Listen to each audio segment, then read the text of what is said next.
Երբ 2010 թվականին Սերժ Սարգսյանը դարձավ պաշտպանության նախարար, նրա անձնական պահարանում հայտնվեց մի փաստաթուղթ, որը պետք է ոչնչացվեր դեռևս 5 տարի առաջ։ Սա չէր սովորական քաղաքական համաձայնագիր։ Սա էր ամուսնությունների միջև պատերազմի հռչակագիր, գրված ոչ թե դիվանագետների,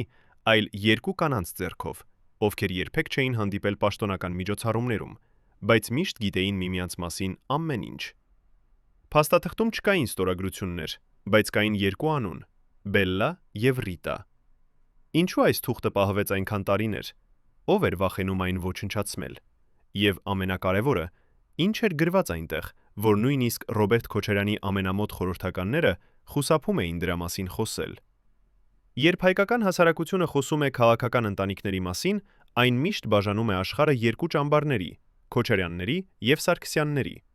Բայց իրականում պատմությունը սկսվում է ոչ թե նախագահների, այլ նրանց կանանց միջև։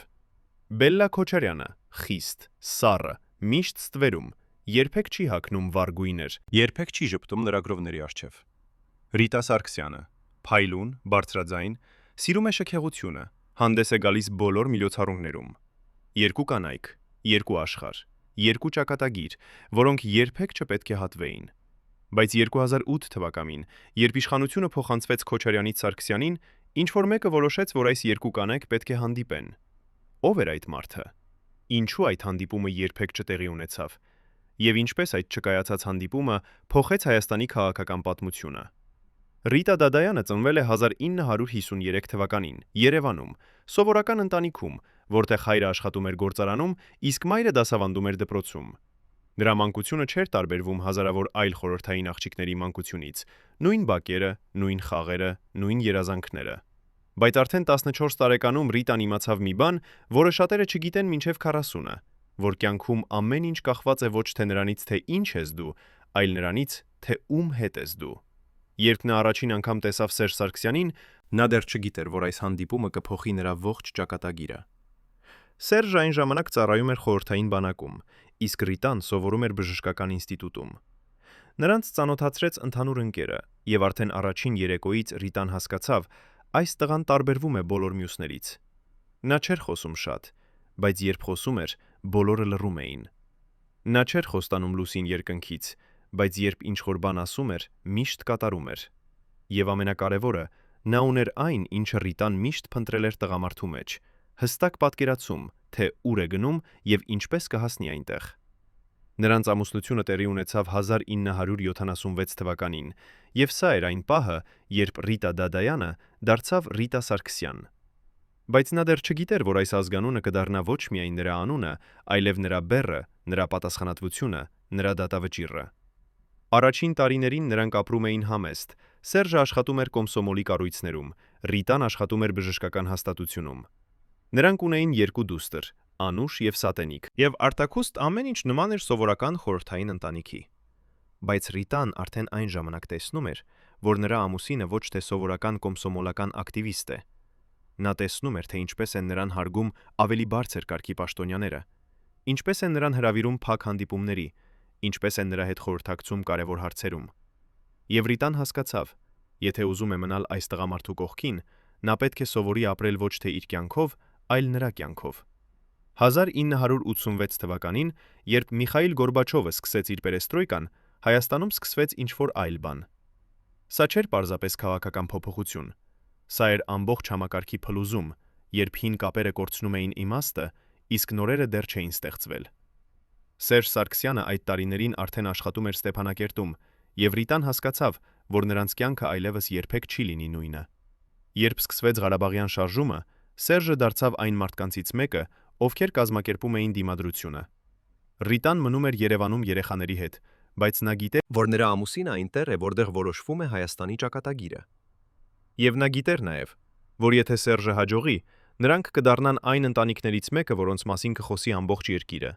Բայց եթե ձախողվի, նրանք կկորցնեն ամեն ինչ։ 1991 թվականին, երբ Հայաստանը դարձավ անկախ, Սերժ Սարգսյանը արդեն էր Ղարաբաղի ինքնապաշտպանության կոմիտեի ղեկավարներից մեկը։ Ռիտան տեսավ, թե ինչպես է փոխվում նրա ամուսինը, նա դառնում էր ավելի խիստ, ավելի փակ, թլիփակ, ավելի հեռավոր։